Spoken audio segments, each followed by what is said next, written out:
ఆదివారం దుబాయ్లో జరిగిన ఇండియా వర్సెస్ పాకిస్తాన్ మ్యాచ్లో ఇండియా గెలిచింది. టాస్ గెలిచి పాకిస్తాన్ బ్యాటింగ్ ఎంచుకొని 49.4 ఓవర్లలో ఆలౌట్కి 241 రన్స్ స్కోర్ చేసింది. టీమిండియా 42.3 ఓవర్లలో 4 వికెట్లు నష్టపోయి 244 పరుగులు స్కోర్ చేసి ఘన విజయాన్ని సాధించింది. టీమిండియా అన్ని విభాగాల్లోనూ మెరుగైన ప్రదర్శన చేస్తూ ఛాంపియన్స్ ట్రోఫీలో చిరకాల ప్రత్యర్థిని 6 వికెట్ల తేడాతో అలవోకగా ఓడించింది. టీమిండియా వరుసగా రెండోసారి విజయం సాధించింది. సెమీఫైనల్ కి చేరింది. ఇదే సమయంలో పాకిస్తాన్ వరుసగా రెండోసారి ఓడింది. తొందరపడి పెద్ద పెద్ద షాట్లు కొట్టకుండా ఎంతో ఓపిగ్గా ఆడాడు కోహ్లీ. చిన్న తప్పిదానికి కూడా అవకాశం ఇవ్వలేదు. ఎంతో జాగ్రత్తగా ఆడుతూ షాట్లను నియంత్రించుకున్నాడు. ఎప్పుడో కానీ బౌండరీ కొట్టలేదు. అతడి పట్టుదల వల్ల పాక్ బౌలర్లు అసహనానికి గురై గాడి తప్పారు.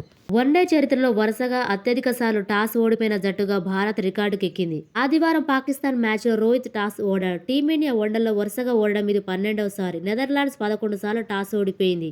టీమిండియా ఆ రికార్డును అధిగమించింది. పాకిస్తాన్ మ్యాచ్లో టీమిండియా ప్రధాన పేసర్ మహమ్మద్ షమి ఒక కోరుకోని రికార్డును తన ఖాతాలో వేసుకున్నాడు. ఛాంపియన్స్ ట్రోఫీలో మ్యాచ్ తొలి ఓవర్లో అత్యధిక వైడ్లు వేసిన బౌలర్గా అతను నిలిచాడు. పాక్తో మ్యాచ్ ఆరంభ ఓవర్లో అతను ఏకంగా 5 వైడ్లు వేశాడు.